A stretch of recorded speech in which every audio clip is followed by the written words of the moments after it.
Houston Dynamo, Portland Timbers, Sporting Kansas, Los Angeles Galaxy, Pitch Pass, Toronto FC, Real Salt Lake, Chicago Fire, Columbus Crew, FC Dallas, New York Red Bulls. Pitch Pass, your all-access credential to the people that matter in MLS. Here's your host, Greg Roche. Pitchpass.com. Just throwing that website right out there. Bam! Go there. Check out what's going on. Not only do we do podcasts now, we also have blog posts and things. The latest one is from our good friend Sebastian Salazar at Comcast Sportsnet Houston, who covers the Dynamo. Very, very interesting post he has up there at pitchpass.com. But yes, we also do podcasts as well. That's what you're listening to. We're recording this on Tuesday, and this is the bombshell day in U.S. men's national team news, because this was the day that Brian Strauss's article on sportingnews.com dropped about Jurgen Klinsmann and everything going on supposedly behind the scenes. We're going to have Chris Pontius on a little bit later to talk about DC United and his national team hopes. But first, fortuitously, we've set up an interview with one of the members of the U.S. men's national team. He's also a midfielder for Sporting Kansas City. Graham Zusi joins us now from Denver. Graham, thanks for coming on Pitch Pass. Thank you. Thanks for having me. This is the second hotel room that I've called. The first was during preseason with Andy Grunebaum, and I got the same reaction from the front desk person, which is could you repeat that last name, please? It's only 4 little letters, but I guess it trips people up. Yeah, I've gotten quite a few different pronunciations of that one. Congratulations on your national team call-up. Thank you very much. Are we still at the point, is it like a birthday situation where now you just have to walk around saying thank you, thank you, thank you? Is it one of those things when you get called up? Are you overly congratulated for that? Yeah, you certainly get the congratulations, but I'm still pretty thrilled to be called up every time. It never gets old kind of thing for me. So each time I get called in, it's pretty exciting. So it is like a birthday situation where yes, you do have to say thank you a lot, but it's still at the end of the day is your birthday, and that's fun. Correct. So when I was looking up, I obviously you start with your research and you start with the Google, and the first picture that comes up is the shaved head, Graham Zusi. Yeah, it's strange because it's been a while now, hasn't it? I've had, I only had the shaved head for about 4 years of my life, and all the other times I had, the locks going. So it's kind of strange that the first one to show up is the shaved head one. So let's talk nuts and bolts. How is the preparations coming for the next qualifier versus Costa Rica? It's going well. We've gotten a few training sessions on the field now, and it's really good to have all the guys in now and get several sessions under our belts before this qualifier. Do you guys, and I know the answer is yes, but how much pressure are you guys feeling with these pivotal matches coming up, especially against Costa Rica? Well, we certainly know the importance of the matches, and I don't think anything's changed from where we were in the beginning. So we've lost our first match, but the importance of the matches don't go down or up in any way, really. It's the Hex, and we know the importance of each and every game. So we're going to go into this one and look at it as pretty much a must-win. And in the past with qualifying, it's proven to show that it's you can have some scares, but it's not going to be determined in the first couple games. It really takes all 10 games to really know if you're going on to the next round. Nothing you can do about the injuries, but there is, I guess, the leadership void as well. Without Bocanegra, who wasn't called in, without Timmy Howard, without Landon, who continues to be out. Who are you looking towards to say, okay, if this game needs to be taken by the horns, either vocally or with their play on the field, this is the person I'm going to be looking to to follow into battle, so to speak? Yeah, well, there's still a number of guys who have big game experience on the team, and you mentioned some of those guys who are out, but there's also guys who are here now. Guzan has had some some big games under his belt. Michael Bradley in the middle for us is going to be a guy who I know will take that leadership role on head on, and it can really be a number of guys, and hopefully we do it as a team and not just one or two people. Do you feel you're in a situation yet where you can become more of a vocal leader, or do you need a few more caps under your belt? Yeah, I think I need to be more of a vocal leader. It's something that Jurgen definitely stresses upon, and he wants us to take that back to our clubs and be more of that leader, and vice versa. That'll translate to us being able to do it at this level as well. Did you read the article today, Graham? I did. How much are we talking about it around the old locker room? Without getting into specifics, but sure. Are we discussing it? We just had lunch, and I think I read it just after lunch, so I haven't really been around many of the guys to hear about it much. So I don't know. We haven't discussed it yet. Nope. But to answer your question. I'm going to put a ... on the end of that and say, but much like high school girls, we will gather up later on in our hotel rooms and gossip about it. Maybe. I mean, to be honest, I don't look too much into those kind of things, and it doesn't bother me much. That's his job, and certainly got a reaction out of the Twitter world, I guess you could say. Was it as explosive to say you or people that you have talked to as it was to the media and the people on Twitter? No, I don't think so at all. Because you don't buy too much into the article, or because there wasn't a lot of bombshells that you saw in there? Probably a little bit of both, to be honest. It's for one, I personally, I don't look to what the media says with any, to say this nice, with any clout, really. I just, it's their job, and they're not inside the locker room, like you said. It's from the outside looking in, and probably 99% of those people don't know what it takes on a daily basis, and I think it's kind of easy to write from a perspective of the outside looking in. But you are one of the younger guys, one of the newer guys. You've only played under Jurgen Klinsmann, so in essence, probably you aren't the best person to comment on, it wasn't like this before. You can't really get into that because there was no before for you.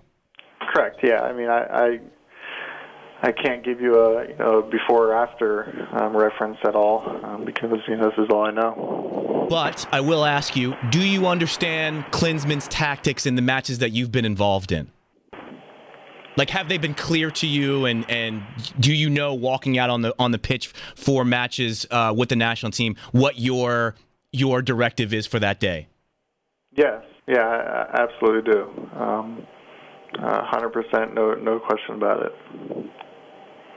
Last thing on this, did you go to the hockey game last night? I did, yeah. How was? It was a lot of fun. To be able to sit ringside right in front of the glass, and that was an experience that something I've never experienced before, and just a lot of fun. It's a lot different than seeing it on TV, and just a really fun atmosphere. That's weird, Graham, because the pictures that some of the guys sent out, it looked like you guys were up in nosebleeds. So did you guys go up into cheap seats and go, all right, let's make sure everybody thinks we're up here? Now that the picture's taken, let's go ringside. Well, actually, the Avs were nice enough to give us a couple suites up there. So okay, so some people were rolling up in the suites, and some people were like, I got to get in the action. Correct. And you were an action guy. Yeah, it's something that I think you should experience at a hockey game if you get a chance to, and I never had, so I figured I'd go down there and check it out. So were the Germans there, Graham? They were. They were there. Of course. So what about the clique where we don't hang out and we don't talk to each other and they keep their distance and you keep yours? You're all hanging out at a hockey game together? That's my question. That's what I want to know as well. Let's talk a little about Sporting Kansas City. Not the start that you guys wanted to get off to. 1-1-1. You're playing well, and I don't know if you take any solace in the fact of you're the player who is on the most MLS fantasy squads at this point in the season. So congratulations for that, Graham. Oh, thank you. I'm not sure what I can do with that. You appear on 39% of the rosters, beating out Robbie Keane, who comes in second. So you're actually more valuable than Robbie Keane, some would say. In the fantasy world, that is. People have made a lot about the difference between Sporting this year and last year, and the thing that the two things that they have pointed out have been obviously the players that are not with you right now, Kamara and Espinoza being the two most obvious, but also the high press system versus the possession game that you guys are supposedly playing this year. Is that really the case? Are you guys really making concerted efforts to play a different way this year? Well, I think we have to. Like you said, we have a different personnel than we did last year, and where people like Kai Kamara are serious aerial threats and just physical specimen kind of guys. I think we kind of lack that this year, and the possession-oriented play that you've seen so far this year, it has been necessary, and it's obviously very early on in the year, and it's definitely a work in progress. But we're fully invested into that style, and we think that it's definitely the best thing for our team with the personnel we have. Did Peter have to come and say to the guys, we're going to play a little bit differently this year because of our personnel? Or is that something that you knew when things started to happen and Roger went to England and Kai went to England, and you thought to yourself, oh, okay, well, we've got Benny now. We're going to have to play a little bit different way, and I got to get myself ready for that? Yeah, I think it was something that's fairly obvious. Obviously, I think you need to reinforce that a little bit when you're in the locker room, but like you said, once that personnel started changing, the team changed as well, the dynamics. How are Peter's halftime speeches? Because it seems as if you guys, for the first few matches, have come out a little sluggish. At halftime, something gets charged in you, and I think it's a Vermees pep talk. So what is he saying at halftime to change things up and kind of jumpstart the team? Really nothing that he didn't say at the beginning of the game. I think the first two games that we were talking about where we looked sluggish, I think it was just a mentality thing on our part, and something that needed to change. I think in the second half we, for whatever reason, just ditched that tentativeness and really got after the teams, and something we've discussed after those two games. We can't wait till the second half to put teams under that kind of pressure, and to try to do that from the first whistle on. Because if we do it early on, it's just going to get them, whether it's fatigued or whatever early on, and 90 minutes of that pressure, I'm not sure who will be able to handle it. So. I think once we start, putting a full 90 minutes together is when you're going to see, all the clicks come together and all the pieces of the puzzle working out. When do you think that will be, Graham? Hopefully sooner than later. So I'm hoping that you won't go PC on me on this question, being that you are a little removed from the situation but still invested. What are your thoughts on Maryland moving to the Big Ten? Oh, man. Just say you hate it. Go ahead. It's fine. I'm in D.C. I know what the people are saying. Yeah, initially I really didn't like it at all.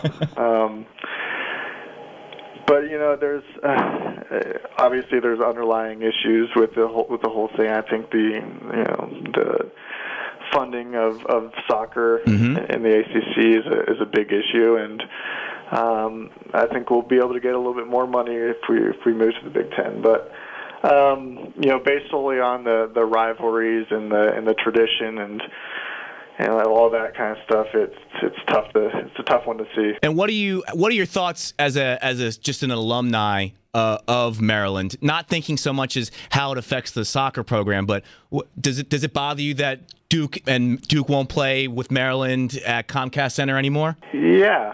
I mean, yeah, that's tough. Especially, I guess the good thing is that we beat Duke twice this year. Yes, you did. In the last the last time we played, so we'll always have that over them. But yeah, just like I said, just kind of seeing those traditions and the rivalries disappear like that, it's sad and it's tough to see. Graham, I'm going to let you go. Thank you for your candidness. I appreciate it. You seem a little more reserved today than when we talked last time. So I feel like there's a serious Graham Zusi just ready to bust out now. Oh, man. Good luck versus Costa Rica, my friend, and thank you for taking some time. I appreciate it. Thank you very much. Thanks for having me. It's Graham Zusi of Sporting Kansas City, the U.S. men's national team. Yeah, seems like it's a little tense in Denver this week. As well it should be. So let's shift gears a little bit. Talk with a guy who a lot of people want to be in Denver this week, but he is not. He is preparing for DC United's next match versus Columbus Crew. He is midfielder Chris Pontius, and he joins Pitch Pass right now. Chris, no pressure or anything, but you got to bring the funny during this portion of Pitch Pass. Is there anything else? I mean, I'm always funny, so I don't even need to try. I'll just sit here and just crack jokes all day. Well, I would have said the same thing about Zusi because I've talked to him 3 times, and every time I've talked to him, very funny, very personable. This time it was, obviously we got to do this, and we're going to have to go out, and there's some pressure going on in Denver right now, Chris. There's some pressure. He might, it was probably like a long day for him. Give the guy some slack. Well, let me ask you the same question I asked him. Did you read the article from Brian Strauss from Sporting News today? I didn't. You didn't? What have you been doing all day? I told you I was coaching. I was coaching the youth. Coaching kids, and I guess practicing and getting ready for your job, I guess? That's what you've been doing? I mean, I was just like looking if I could see any little messages out there, and I found some. How dare you not be on Twitter 24/7, Chris? No, what did I miss? So there was a big article today that came out. By the time this podcast is posted, by the way, you will have already read it, and then now we're recapping it for people who have read it and you who have already read it. But there was Brian Strauss had some unnamed players, 11, he said in total, plus other people surrounding the national team setup, saying that they were confused about what their roles were in matches with Jurgen, and how before the match Jurgen was more motivational as far as, hey, go out there and express yourself, rather than this is what we need to do, and this is where Chris, your job is to make sure you shut this down and get forward here. So it was more like fluff rather than substance, and then when they went out there, they really had no clue about what their roles were. Okay. Yeah. See now, you just Graham Zusi'd on me. I mean, I haven't been in the national team enough to comment on that. I agree. But my question and I understand why Zusi was the way he was, because all this stuff broke today. He's a young guy trying to still make his way in the setup, and here I am asking him about what's true and what's not true. But for someone like you who has been in the locker room and has had a situation where maybe media have inferred or even gotten things right on the nose about what problems are going on in the locker room, what is that locker room atmosphere like when a story like that breaks? To be honest, it can be quite awkward. But I think Jurgen's main thing is to get everyone in order and in shape now, because they have some huge games coming up on Friday, and so I think he needs to get the guys on board. I haven't heard too much of that, so hopefully the guys can get on board with him and everything can turn around on Friday. But yeah, no, I've not necessarily been a part of stuff where things get awkward with the coach, but certain players are angry at other players and comments are made. And it's not a good thing to have in the locker room, so it's something that you need to get straightened out real quick as a team. Benny makes it clear at the beginning of the year that he won't throw any players under the bus. If there's going to be conversations that are going to be had, they're going to happen in in his office and not in the media. It's it's not something that most of the time the media need to know. So Benny makes that very clear in the thing. And I think Benny's been very respectful of players, and I don't think you've seen many players be disrespectful of Benny because he demands that respect, and not a lot of guys will have a lot of bad things to say about Benny. So Benny makes it clear in the beginning of the season, and everyone knows that going into it that this is the way it is. And I think that's true for a majority of sports teams, not just MLS or soccer teams. And I think that's why the news that people are starting to chafe under the Klinsmann regime is kind of making it such a big deal, because you don't usually hear that coming out of locker rooms. When you're in a situation where, and because one of the points was this isn't how it happened under Bob Bradley, and you've been through changes in coaches, and how hard is it when a new coach comes in and they do things that maybe aren't in your comfort zone? And how much do you put on yourself to go, listen, I have to deal with this? And how much do you put on, well, this isn't the right way to do it? And when do you know when you've hit that line? Well, for me, with the new coaches that have come in, I've always been a younger player. So if I had a problem with anything, I would maybe, go to one of the older guys and see how they felt about it first. Most of the time, as a younger player, it's not your position to go into the coach's locker room and demand changes. That's for some of the older guys that have been around. And if they see the same problem or situation building up, then they'll go have a talk with the coach. So I've never really been, put into that situation where I've, had to have that conversation with a coach. There's certain things that, they're new to you at the time, but every coach is going to have their preference of how they run training, or, things are just different. And it's your job as a player to adapt or to go talk to them about it and get their opinion from it. And so I think that's just the easiest way to handle it. Okay, so save me all of the I'm just working hard and I'm going to do the best I can with United and the chips will fall with it. Save me all that. Did you get a call this week? From Jurgen Klinsmann? No, I was on the standby list. I know, but did you get a call? Because the other news, which you may not know at this point, was that they called in Brad Davis today because apparently Breck has been limping around a little bit in Denver, so they wanted to get some cover for him. Did you get a call this week? No, I did not. And I'm feeling the disappointment coming through right here. I mean, it's disappointing, but I'm still going to be behind the guys that 100%. So, I mean, the U.S. I'll still be one of their biggest fans on Friday. I'll tell you that much. We talked to Dan Kennedy last week. By the way, you were supposed to be on last week. It turns out you cancel or you postpone. And I kind of said to Dan, I told you this is. I canceled on you. I know this is what this. And I was having dinner with a radio host. See this. Don't bring it up. Don't bring it up right now. It stings. What I was gonna say is I said to Dan, it would have been great to have an all Gaucho episode of Pitch Pass, but Pontius couldn't make it for some reason. And then I find out later you were doing like fundraising and stuff, and now I feel like an ass. It wasn't fun. Well, first of all, don't ask me the morning of. Someone else dropped out, okay? So someone else dropped out, and I was your backup. Yes, but listen, that's beside the point. The point is all of your philanthropic ways are preventing you from being my standby guest on Pitch Pass. No, I got the sympathy invite. I don't like sympathy invites. Well, I bring it up now because I talked to Dan about his situation right now with the national team, and he's kind of feels like, and I don't want to put words in his mouth or your mouth, but he's kind of curious as to what is going on and what he needs to do to make the next step. It's kind of like you're at the point now where you're thinking to yourself, if I'm healthy, I'm expecting a call, correct? I mean, yeah, I would like to. I've had terrible timing with injuries, and to be honest, this year I need to be playing better. These first 3 games I could be playing a lot better, and I know that myself. So. Mainly, I've just had terrible timing with injuries. Your groin. Yeah.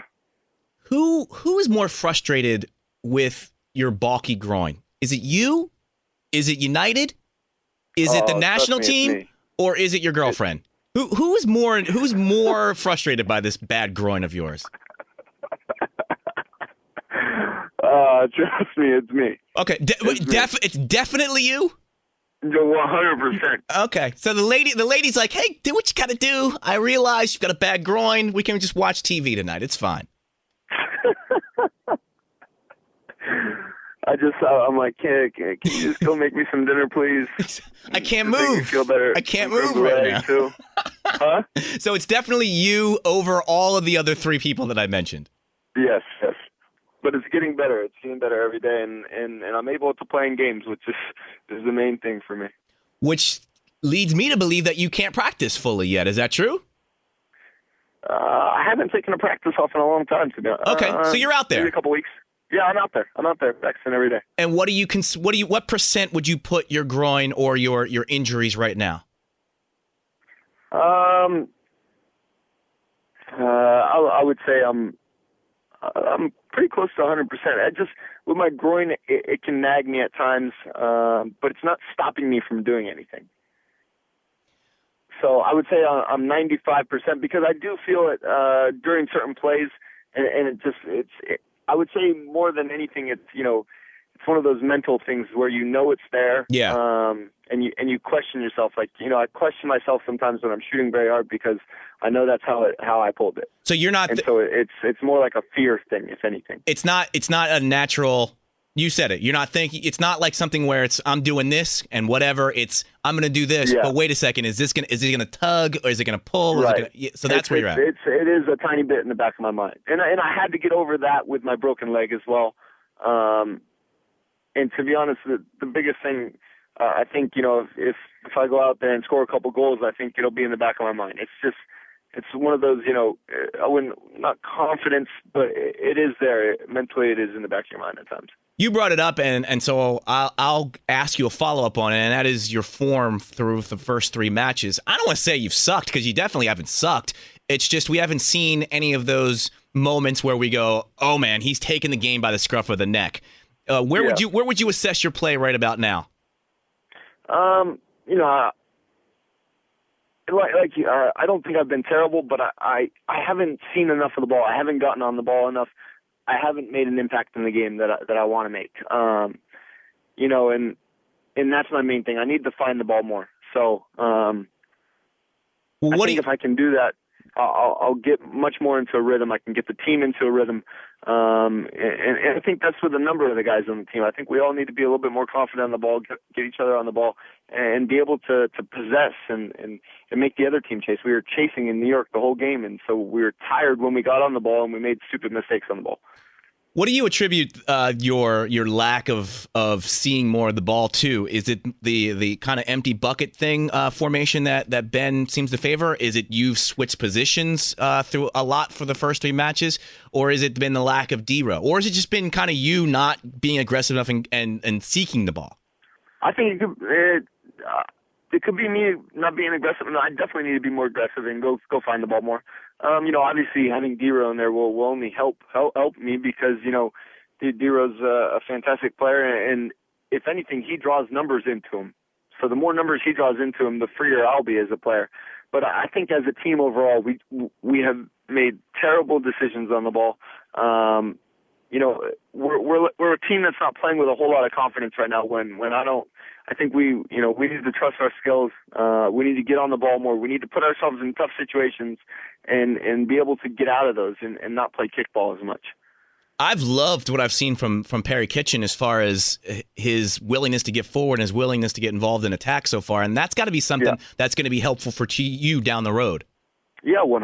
I think Perry, over the past year and a half, Perry's grown immensely, and you can see it, and he's getting on the ball. His confidence is skyrocketed. Perry's a very good player, and someone that's, with his age, the sky's the limit for the kid. So it's been nice to see him grow over the past couple of years, and I always knew he had it in him. It just took him learning the game a bit more, and Perry's a kid that's willing to learn. He puts in the work, on and off the field. So I would definitely be watching out for him, in the national team scene the next couple of years. Now, having said that, though, and putting aside a couple of other bright spots, Bill Hamid being a huge other example.